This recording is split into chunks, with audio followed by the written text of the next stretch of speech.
शुभ संध्या बच्चों। आप सब कैसे हैं? आप लोग सुरक्षित होंगे, स्वस्थ होंगे, कुशल मंगल से घर पर होंगे।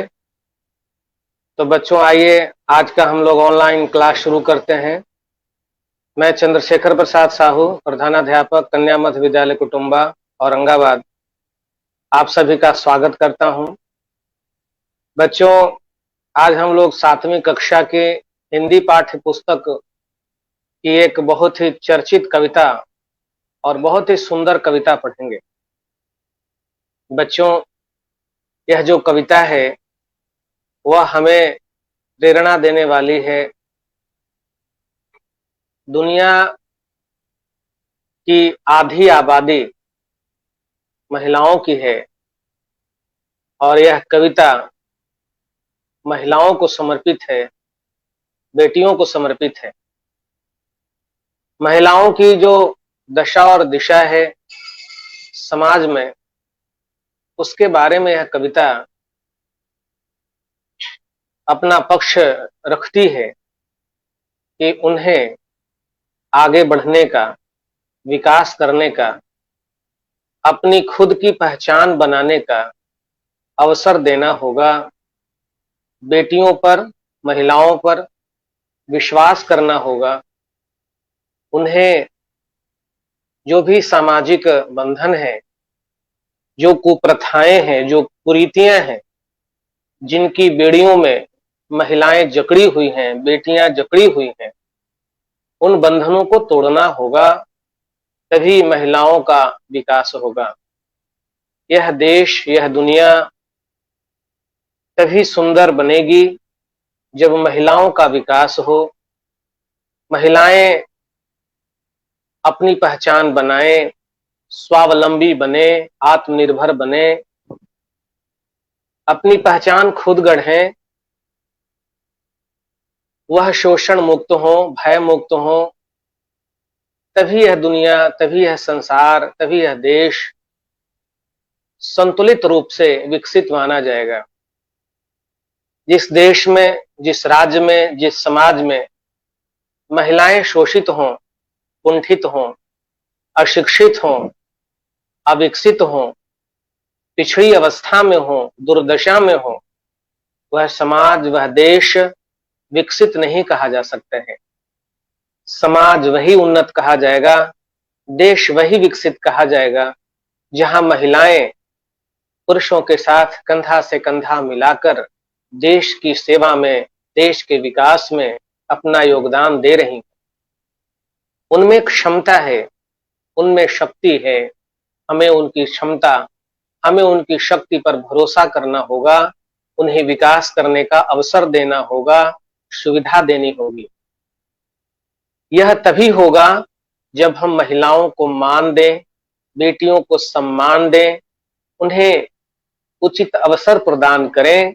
बेटियां क्या नहीं बन सकती हैं, बेटियां क्या नहीं कर सकती हैं, वह कौन ऐसा कार्य है जो बेटियां नहीं कर सकती हैं, कौन ऐसी मंजिल है जिसे बेटियां नहीं प्राप्त कर सकती हैं, कौन ऐसा लक्ष्य है जिसे बेटियां भेद नहीं सकती हैं, कौन ऐसा पद है, कौन ऐसा कार्य है जो बेटियां नहीं कर सकती, उस पद पर सुशोभित नहीं हो सकती हैं। बेटियों में क्षमता है, महिलाओं में क्षमता है, आवश्यकता है उन्हें समानता का अवसर देना, उन्हें सम्मान करना, उन्हें उन पर विश्वास करना। तो यह जो कविता है बच्चों, इसी भाव पर आधारित है कि बेटियों को हम मान दें, महिलाओं को हम सम्मान दें, उन्हें विकास का अवसर दें, उन पर भरोसा करें। तो बच्चों इस कविता की कवित्री हैं बेबी रानी, और बेबी रानी ने महिला से संबंधित, महिला सशक्तिकरण से संबंधित यह भावना प्रधान कविता उन्होंने लिखा है। यह कविता आपके पाठ्य पुस्तक में है। आपके पाठ्य पुस्तक में इसे रखने का यह अर्थ है कि आप महिलाओं को सम्मान दें। घर में आपकी बहनें होंगी, माँ होंगी, चाची होंगी, दादी होंगी, सबको हम सम्मान दें। हम उन्हें महत्व दें। नारियों के महत्व को, महिलाओं के इस महत्व को, बालिकाओं के महत्व को कोई नकार नहीं सकता है। परिवार, देश, समाज तभी सुंदर बनता है जब महिलाएं अपना कर्तव्य पालन करती हैं, अपनी भूमिका का निर्वहन करती हैं। महिलाएं त्याग की, कर्तव्य की, ममता की, सेवा की प्रतिमूर्ति होती हैं। लेकिन इसके साथ साथ उनमें जो मानवीय मूल्य है, उसके साथ साथ उनमें कर्म कौशल है, उनमें कुशलता है, उनमें दक्षता है, उनमें क्षमता है। हम उनकी क्षमता को पहचाने, उनकी प्रतिभा को निखारें और जिस कार्य में, जिस क्षेत्र में उनकी रुचि है, उनकी प्रतिभा है, उनको आगे बढ़ने का अवसर दें। यह कविता इस ओर संकेत करती है कि महिलाओं को हम खुले आकाश में, गगन में अपनी ऊंचाई तक उड़ने दें। उनके पर को न कतरें, उनके पैरों को न बांधें, उनके पंखों को न तोड़ें, बल्कि उन्हें हौसला दें। उनके खुद की उड़ान से वह गगन में ऊंचाई तक पहुंच सकती हैं, लक्ष्य को प्राप्त कर सकती हैं। आइए, कविता की पहली पंक्ति है कि मत उसके नभ को छीनो तुम। कवित्री कहती है पहली पंक्ति में कि मत उसके नभ को छीनो तुम। हे समाज, हे मनुष्य, महिलाओं का जो आकाश है उसको मत छीनो। महिलाओं के विकास की जो अपार संभावनाएं हैं उसको मत बांधो, उसे मत कुचलो, मत रोको। नभ का मतलब आकाश। यहां महिलाओं के आकाश में उड़ने का मतलब यह है कि उनमें ऊंचाई तक पहुंचने की क्षमता है, उनमें विकास की अपार संभावनाएं हैं।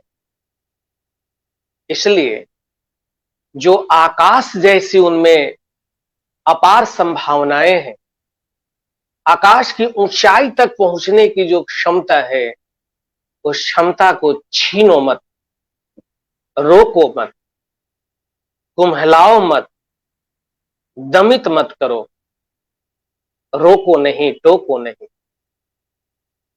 मत तोड़ो उसके सपनों को। बेटियों में उड़ान लेने के सपने हैं। सपने का मतलब कि मंजिल तक पहुंचने की ललक है। वह हर क्षेत्र में अपना कदम स्थापित करने की क्षमता रखते हैं। वह डॉक्टर बनना चाहती हैं, वह इंजीनियर बनना चाहती हैं, वह अंतरिक्ष यात्री बनना चाहती हैं, अध्यापक बनना चाहते हैं, राजनीति में आना चाहती हैं, बैंकिंग के क्षेत्र में जाना चाहते हैं, कॉरपोरेट के क्षेत्र में जाना चाहते हैं। मतलब कि उनमें सपने हैं स्वावलंबी बनने का, आत्मनिर्भर बनने का, अपनी पहचान खुद गढ़ने का उनके सपने हैं। उन सपनों को मत तोड़ो। कवित्री कहती है कि उनमें जो अपार संभावनाएं हैं उसको मत छीनो। उनके जो सपने हैं अनेक क्षेत्रों में अपनी उपलब्धि प्राप्त करने की, उसको मत छीनो, मत रोको। वह दान दया की वस्तु नहीं। कवित्री कहती है कि वह दान दया की वस्तु नहीं। महिलाएं, बेटियां दया की वस्तु नहीं है। उन्हें दया की जरूरत नहीं है, उन्हें कृपा की जरूरत नहीं है। बस उन पर विश्वास करो, उनकी क्षमता को परखो, उनकी प्रतिभा को कुम्हलाने मत दो। विश्वास करो, अवसर दो, दया की पात्र नहीं है वह। उनमें शक्ति है, सामर्थ्य है, दया की वस्तु नहीं है, खुद से काम कर सकती हैं, उनमें ऊर्जा है। इसलिए दया की वस्तु उन्हें मत मानो। वह जीव नहीं, वह नारी है। वह दया पाने वाली जीव नहीं है, बल्कि नारी है।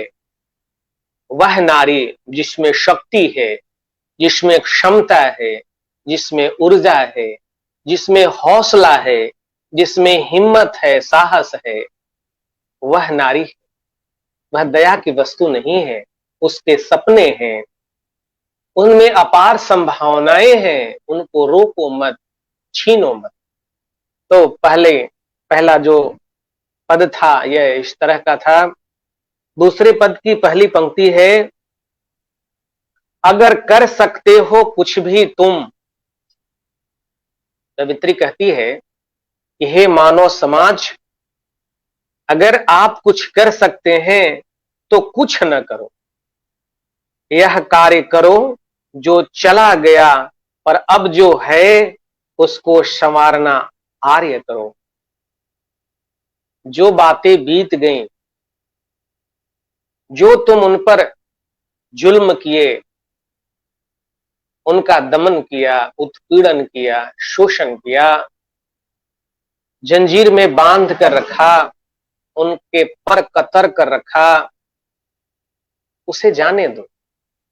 अब ये कार्य करो कि उनको संवारना आर्य करो। अब उनके भविष्य को संवारो, उनके वर्तमान को संवारो। हे मानव समाज, हे पुरुष प्रभुत्व समाज, तुम यह करो कि उनके लिए ज्यादा चिंता न करो, उनको दया का पात्र न समझो, उनके प्रति सहानुभूति की भावना मत रखो। बस तुम्हें यह कार्य करना है कि उन्हें अवसर दे दो, उनके वर्तमान को संवार दो, बिगाड़ो नहीं। उन्हें रचनात्मक कार्य करने के लिए अवसर दे दो, समय दे दो। उनके पास प्रतिभा है, उनके पास क्षमता है, खुद की क्षमता है, खुद की शक्ति है उनके पास। तुम्हारे दया, तुम्हारे सहयोग की जरूरत नहीं है, कृपा की जरूरत नहीं है, बल्कि उन्हें संवरने का अवसर दे दो, उनके लिए रास्ता थोड़ा बना दो, अवसर दे दो। और क्या क्या दादी नानी चाची मां बस यह बनकर है रहने को। महिलाओं की पहचान क्या केवल दादी बनना, चाची बनना, नानी बनना, मां बनना ही है? कवित्री कहती है कि क्या दादी नानी चाची मां बस यह बनकर है रहने को। क्या नारियों की पहचान केवल दादी के रूप में हो, नानी के रूप में हो, चाची के रूप में हो, मां के रूप में हो? क्या उनकी पहचान एक शिक्षिका के रूप में नहीं हो सकती? क्या उनकी पहचान एक डॉक्टर के रूप में नहीं हो सकती? क्या उनकी पहचान प्रशासनिक पदाधिकारी के रूप में नहीं हो सकती? इंजीनियर के रूप में नहीं हो सकती? नेत्री के रूप में नहीं हो सकती है? देश की शासिका के रूप में नहीं हो सकती है? वैज्ञानिक के रूप में नहीं हो सकती है? अंतरिक्ष यात्री के रूप में नहीं हो सकती है? कवित्री कहती है कि हमें उनकी पहचान केवल रिश्तों में नहीं बनाए, बल्कि रिश्तों के साथ साथ उनकी खुद की पहचान हो। मतलब कि वह स्वावलंबी बने, आत्मनिर्भर बने, अपनी पहचान खुद गढ़ें, और नातेदारी और रिश्तेदारी से अलग भी उनकी एक स्वतंत्र पहचान हो। क्या ऐसा नहीं हो सकता है? निर्जीव नहीं वह नारी है, उसे टेरसा बन जीने दो, उसे इंदिरा बन जीने दो। वह निर्जीव नहीं है, वह पत्थर नहीं है कि जिसे छेनी और हथौड़ी से तराश कर एक आकर्षक और सुंदर मूर्ति बना दी जाए। वह बेजान, वह निर्जीव मिट्टी भी नहीं है जिसके सहारे एक मृणमयी एक आकर्षक और सुंदर प्रतिमा बना दी जाए। नहीं, वह केवल यही नहीं है, उसे टेरेसा बन जीने दो, उसे इंदिरा बन जीने दो। मदर टेरेसा जैसे सामाजिक सेविका, सामाजिक सेवा की भावना से ओतप्रोत महिला बनने दो, इंदिरा गांधी बनने दो। ऐसी पहचान बनाने के लिए, गढ़ने के लिए उन्हें अवसर दो, उन्हें उन पर विश्वास करो, उनमें क्षमता है, वह मदर टेरेसा बन सकती हैं, वह इंदिरा गांधी बन सकती हैं। मदर टेरेसा, उनका जन्म उत्तरी मेसोडोनिया में हुआ था। वह रोमन कैथोलिक नन थी।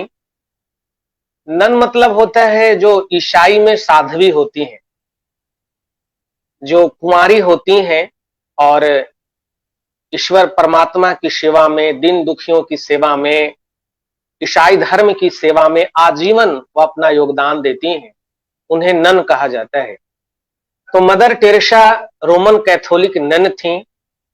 उनका जन्म उत्तरी मैसेडोनिया में हुआ था 26 अगस्त 1910 ईस्वी को, और फिर वो भारत में आ गई।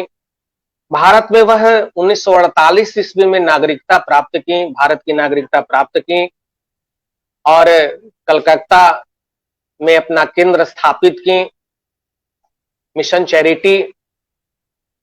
और उसमें उसके आधार पर वह दिन दुखियों, कुष्ठ रोगियों की सेवा करती रहीं। उनकी सेवा से प्रसन्न होकर उल्लेखनीय उपलब्धि रही उनकी सामाजिक सेवा।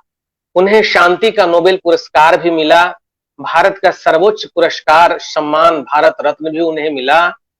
तो सेवा की प्रतिमूर्ति मदर टेरेसा मानी जाती हैं, करुणा की प्रतिमूर्ति मानी जाती हैं, और उनके योगदान, उनकी करुणा, उनकी ममता को देखकर ही उन्हें मदर टेरेसा कहा जाने लगा। तो क्या महिलाएं सेविका नहीं बन सकती? जनसाधारण की सेवा नहीं कर सकती? समाज की सेवा नहीं कर सकती हैं?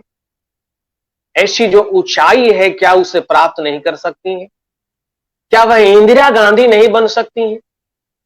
इंदिरा गांधी आयरन लेडी के नाम से जानी जाती हैं। वो भारत की प्रथम महिला प्रधानमंत्री बनी और देश की 4 बार वो प्रधानमंत्री बनी, और अपनी सूझबूझ से, नेतृत्व क्षमता से, अपनी बहादुरी से देश को एक नया मोड़ दिया। देश में जब ऐसी शक्तियां उभरी, विदेशी आक्रमणकारियों के द्वारा देश पर हमला हुआ, उन्होंने पूरे साहस और पूरे बहादुरी के साथ मुकाबला किया। तो सख्त महिला थी, कठोर प्रशासिका थी, लेकिन उनका हृदय नरम था। शासन में किसी के साथ कोई उन्होंने क्रूरता का व्यवहार नहीं किया, बल्कि शासन को देश हित में चलाया। तो क्या वो इंदिरा नहीं बन सकती? इंदिरा गांधी का जन्म 19 नवंबर 1917 ईस्वी को हुआ था। उनके पिता पंडित जवाहरलाल नेहरू थे, जो स्वतंत्र भारत के प्रथम प्रधानमंत्री बने। उनकी माता कमला नेहरू थी, वह खुद प्रधानमंत्री बनी और देश की सेवा की, और दुर्भाग्य से उनकी हत्या हुई 31 अक्टूबर 1984 ईस्वी को। उस समय वह देश के प्रधानमंत्री थे। प्रधानमंत्री के पद पर रहते हुए उनकी हत्या हुई। यह देश का दुर्भाग्य रहा। तो क्या वह इंदिरा जैसी साहसी महिला, निर्भीक महिला, देश की सेवा करने वाली नहीं बन सकती है? आगे पंक्ति है कविता की, हां तोड़ो उस बेड़ी को जरा, हां तोड़ो उस बेड़ी को जरा जिसमें नफरत की कड़ियां हैं, नफरत की कड़ियों से, नफरत की बेड़ियों से जो महिलाएं जकड़ी हुई हैं, उनको तोड़ो। महिलाएं घृणा की पात्र नहीं है, नफरत की पात्र नहीं है। महिलाएं विश्वास की पात्र हैं, सम्मान की पात्र है। वह, उन पर विश्वास करो, उनके साथ समानता का व्यवहार करो, सम्मान का व्यवहार करो, अच्छा व्यवहार करो, हेल्दी रिलेशन रखो, स्वस्थ संबंध रखो। उन्हें दया सहानुभूति की जरूरत नहीं, बल्कि सम्मानजनक समानता का व्यवहार करो। यही उनका आदर है। उनको एक महिला समझो और उनके साथ समानता का व्यवहार करो, बराबरी का व्यवहार करो, उनको उचित सम्मान दो जिसका वो हकदार है। यही कार्य करो।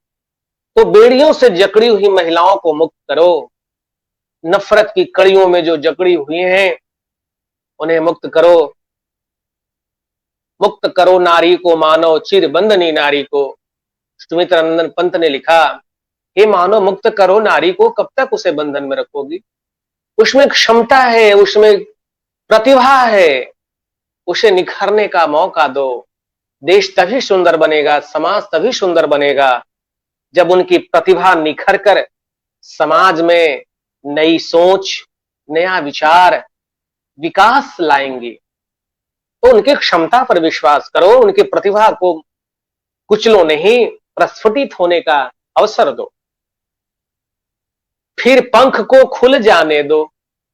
कवित्री कहती है कि उनके पंख मत बांधो, उनके जो हौसले की उड़ान है उसको मत रोको, मत बंदी बनाओ।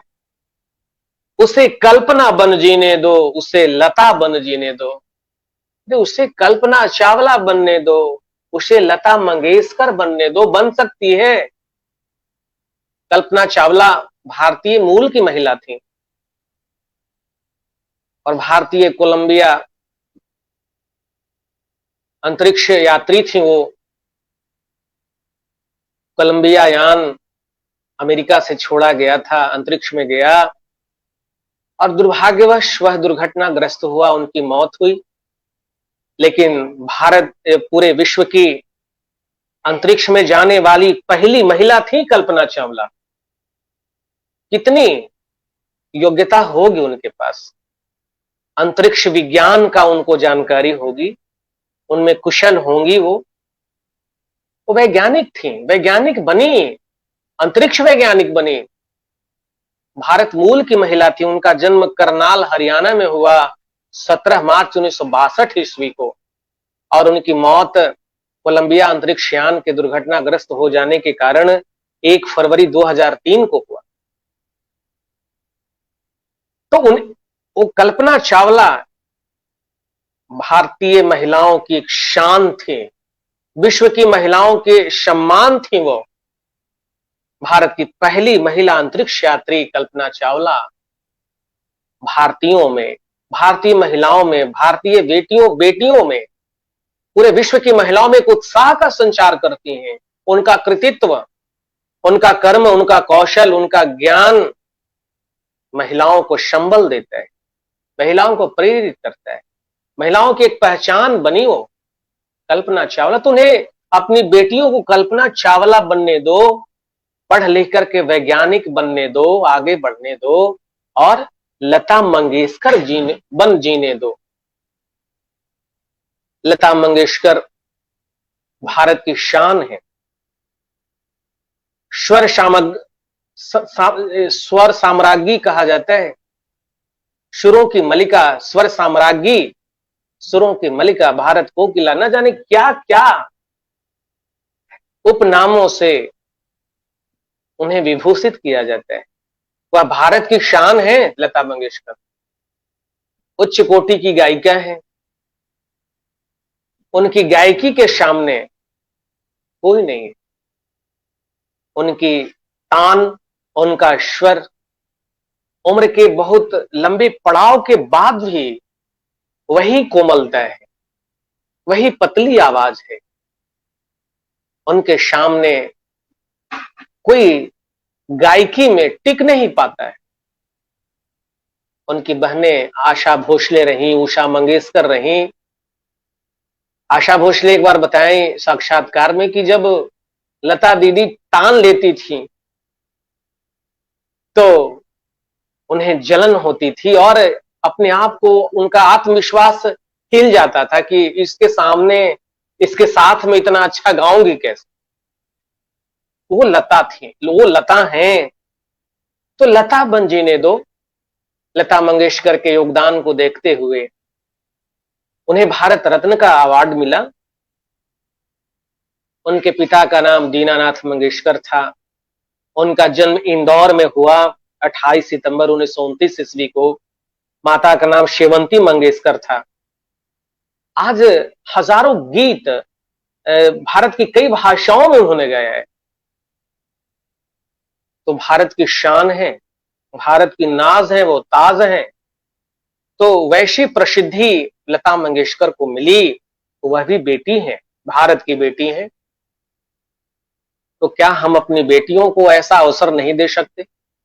उनकी प्रतिभा को पहचाने, उनकी क्षमता को पहचाने, और जिस क्षेत्र में जिस बेटी को प्रतिभा है, क्षमता है, उस क्षेत्र में जाने के लिए प्रेरित करें, अग्रसारित करें, जाने दें, मुक्त करें उन्हें बंधन से। कवित्री आगे कहती है, पग नुपुर कंगन हार नहीं।